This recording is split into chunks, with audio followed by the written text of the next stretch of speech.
এর জন্য আবারও 7টি আমি নতুন সেটিং নিয়ে এসেছি, যেগুলো আপনাকে জানা খুবই প্রয়োজন। এই সেটিংগুলো অন না করলে আপনি অনেক বড় বিপদে পড়তে পারেন। যেমন ধরুন, আপনি একটি মেয়ে আর আপনার কাছে অনেকেই ফোন করে প্রচুর বিরক্ত করছে আপনাকে। আপনি কি করেন যে সেই নাম্বারটি কিন্তু ব্লক করে দিয়েছেন, তো সেই ব্যক্তি আপনার কাছে নতুন নতুন রং নাম্বার থেকে এসএমএস করছে, ফোন করছে, আপনি সেগুলো বারবার ব্লক করছেন। তো এখন কিন্তু এগুলো কিন্তু করার লাগবে না। এর জন্য একটি সেটিং আছে। আর একটি হচ্ছে যে আপনি যে কোনো এসএমএস আপনি ডিলিট করে দিলেন, কিংবা যে কোনো নোটিফিকেশন আসলে সেগুলো আপনি সাইড করে দিলেন। তারপরে সেই নোটিফিকেশনটা আপনি পরে যদি ভাবেন যে এই নোটিফিকেশনটা কী ছিল, আমি সেটা আপনার মনে নেই কিংবা আপনি সেটা দেখেননি, তো তার জন্য একটি সেটিং আছে, অন করে দিলে সেখান থেকে আপনি পেয়ে যাবেন। ধরনের নোটিফিকেশন নিয়ে আরও সেটিং আছে, টোটাল 7খানা সেটিং, যেগুলো আমি আপনাদেরকে বলবো। সব কিছু বলতে গেলে ভিডিওটা অনেক বড় হয়ে যাবে, তাই বেশি টাইম না নষ্ট করে সোজাসুজি ভিডিওটা শুরু করছি। তো বাকি কথাগুলো ভিডিওর ভিতরেই বলবো আমি।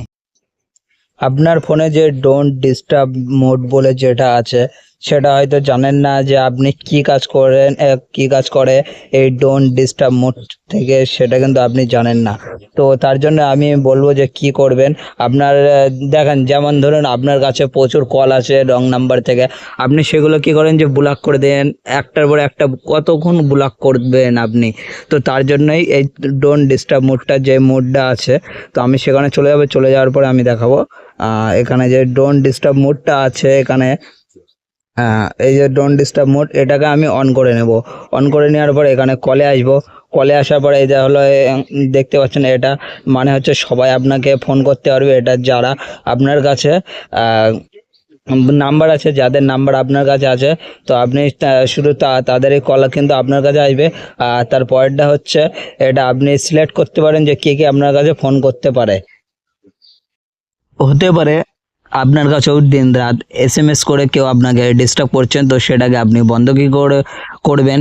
ব্লক করলে কিন্তু হবে না, তার কারণ সে আবার নতুন আইডির নতুন কোনো নাম্বার থেকে কিন্তু আপনার কাছে এসএমএস করতে পারে। তো তার জন্য আপনি কি করতে পারেন, তার জন্য আপনি সেটিংয়ে চলে যাবেন। সেটিংয়ে যাওয়ার পরে নোটিফিকেশনে চলে যাবেন। এখান থেকে নিচের দিকে আমরা ডোন্ট ডিস্টার্ব বলে আছে, এখানে ক্লিক করব। ক্লিক করার পরে যে মেসেজ অপশানটি আছে, মেসেজে ক্লিক করব। মেসেজে ক্লিক করার পরে উপরে দেখতে পাচ্ছেন এই যে একটি অপশান, এখানে এটার মানে হচ্ছে আপনার যে কন্ট্যাক্টগুলো আছে, যাদের কাছে আপনি ফোন করেছেন, তারাই কিন্তু আপনার সাথে এসএমএস করতে পারে। আর নিচেরটা হচ্ছে যে নাম্বারগুলো আপনি সেভ করে রেখেছেন যে কোনো নামে টামে, তারা আপনার কাছে এসএমএস করতে পারবে। আর একদম নিচের দুটো হচ্ছে সবাই আপনার কাছে এসএমএস করতে পারে। তো আপনি চাইলে আপনার মতন পছন্দ মতন আপনি সেটিংটি অন করে নিতে পারেন। এই সেটিংটি অন করে নিন, নইলে অনেক বড় বিপদে পড়তে পারেন আপনিও। যেটা কারণ এখনকার সময় কিন্তু সবার ফোন কম বেশি হ্যাক হচ্ছে, সমস্ত কিছু কিন্তু ডিটেলস হ্যাকাররা তাদের কাছে নিয়ে নিচ্ছে, কিংবা আপনার কোনো ফ্রেন্ডও আপনার কোনো সেটিং কোনো তথ্য নিতে পারে। তো তার জন্যই বলছি যে আমি এই যে সেটিংয়ে চলে যাবো। সেটিংয়ে যাওয়ার পরে এখান থেকে নোটিফিকেশনে চলে যাবো। নোটিফিকেশনে যাওয়ার পরে এখানে আপনি যে notification log on log screen লেখা আছে এখানে, এবার এখানে লেখা আছে যে শো ডিফল্ট, এটা করলে আপনার নোটিফিকেশন স্ক্রিনের উপরে শো করবে, কিন্তু আপনার নোটিফিকেশন কিন্তু দেখতেও পারবে সে। আর মিডিয়াম যেটা আছে সেটা হলো হাইড, নোটিফিকেশন যে কোথা থেকে এসএমএস এসছে সেটা কিন্তু দেখাবে, এসএমএসটা কী লেখা আছে সেটা দেখাবে না। নিচেরটা হলো যে নোটিফিকেশন সই করবে না নিচেরটা, তো আমি মিডিয়ামটা করে রেখেছি, আপনারা চাইলে এটা করতে পারেন। যে আপনারা চলে যাবেন সেটিংয়ে যাওয়ার পরে এখান থেকে আমি নোটিফিকেশনে চলে যাবো। নোটিফিকেশনে যাওয়ার পরে এই যে নোটিফিকেশন হিস্টোরি আছে, এখানে আসবেন। আসার পরে এই যে উপরে দেখতে পাচ্ছেন টিকটা করে নেবেন। এইখানে কিন্তু আপনার সমস্ত নোটিফিকেশন এখানে চলে আসবে। যে অনেক সময় কি হয় যে আমরা ডিলিট করে দিই যে কোনো নোটিফিকেশন, পরে মনে থাকে না যে কে কী পাঠিয়েছিল, তো সেটা কিন্তু আপনি এখান থেকে পেয়ে যাবেন। আপনার ফোনে all details, all notification, phone call, আপনি যে কোনো অ্যাপ ইউজ করলেন সমস্ত নোটিফিকেশন কিন্তু এখানে চলে আসবে। চাইলে যে কোনো ফোন নিয়ে দেখতে পারেন যে সে কার সাথে এসএমএস করে, কার সাথে কল করে, সব থেকে বেশি যাদের সাথে মানে তার রিলেশন থাকবে সেগুলো কিন্তু আপনি দেখতে পারেন। তো তার জন্য আপনি কি করতে, উপরে আসতে হবে। আসার পরে সেটিংয়ে চলে যেতে হবে আপনার। সেটিং আসার পরে এখানে আপনার যে নোটিফিকেশন আছে নোটিফিকেশনে ক্লিক করবেন।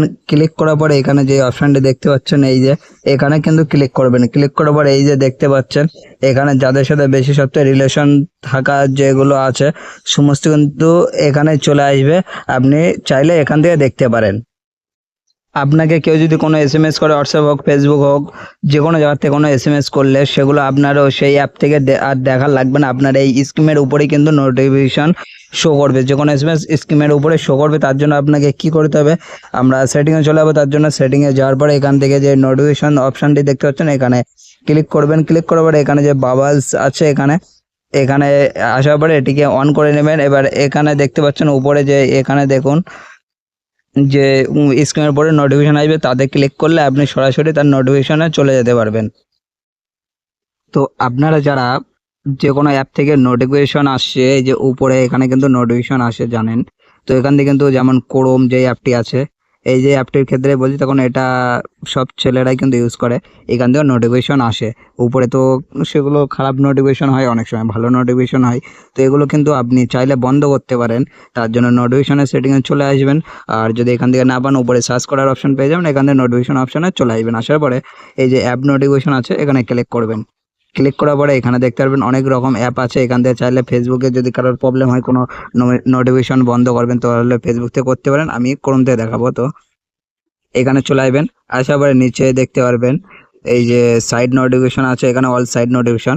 চাইলে আপনি সাইড নোটিফিকেশন বন্ধ করে দিলে তাহলে আপনার সাইডে যেসব যেখানে লিঙ্কে ঢোকেন সেই নোটিফিকেশনগুলো আপনার কাছে আসবে না। আর চাইলে আপনি এখান থেকে উপর থেকে পুরো ক্রোমের নোটিফিকেশন বন্ধ করতে পারেন।